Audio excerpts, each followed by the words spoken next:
सकाळची कामं आटपून चहा पाणी नाश्ता हे सर्व कामं आटपून मी स्वयंपाकाला सुरुवात केली। आज जेवणामध्ये शेवग्याच्या शेंगा आणि कढी बनवली। शेवग्याच्या शेंगा ह्या साफ करून उकळायला टाकल्या होत्या। शेंगा उकळेपर्यंत मी इकडे कढी बनवायला घेतली। कढीचं वाटण तयार केलं। त्यामध्ये कोथिंबीर, हिरवी मिरची, जिरा, शहाजिरा, हिंग, लसूणच्या पाकळ्या, बारीक मिरची ज्याला आपण चण मिरची म्हणतो, आमच्याकडे तर चण मिरचीच म्हणतात, तुम्ही काय म्हणता नक्की सांगा। लवंग, मिऱ्या, सोप आणि कढीपत्ता याचं वाटण करून घेतलं एकदम बारीक। मिक्सरच्या भांड्यामध्ये छान बारीक वाटून घेतलं। इकडे मी एका पातेल्यात ताक घेऊन त्यामध्ये बेसन पीठ मिक्स केलं। त्यामध्ये एकही गुठळी राहणार नाही, मी असं मिक्स करून घेतलं।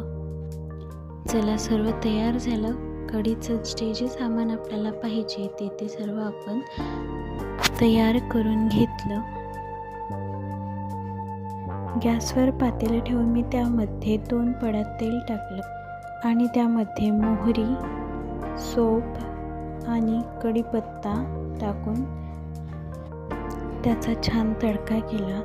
त्यानंतर त्याच्यामध्ये आपण केलेलं वाटण हे पण टाकून छानपैकी मिक्स करून घेतलं। तेल सुटेपर्यंत होऊ दिलं।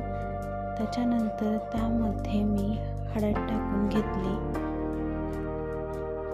आणि जे मी मिक्स केलेलं ताक आणि बेसन पीठ होतं ते त्यामध्ये ओतून दिलं। त्याच्यानंतर त्याला हलवत राहायचं थोड्या वेळपर्यंत, जोपर्यंत त्याची एक उकळी येत नाही कढीला तोपर्यंत त्याला हलवत राहायचं, नाहीतर कढी फुटू शकते, म्हणून तिला हलवत राहायचं। आता आमच्या घरी ना खाणारे 2 गट झालेले आहेत। 2 गटामध्ये वेगवेगळे विभागले गेलेले आहेत, म्हणजे ज्यांना शेवग्याच्या शेंगा आवडतात ते वेगळे आहेत आणि ज्यांना शेवग्याच्या शेंगा नाही आवडत, फक्त कढी आवडते, ते लोक वेगळे आहेत। मग त्यांच्यासाठी वेगळी कढी दुसऱ्या पातेल्यात काढून शेंगा टाकून घेतल्या आणि ज्यांना शेंगा पाहिजे त्यांच्यासाठी वेगळी कढी करून घेतली।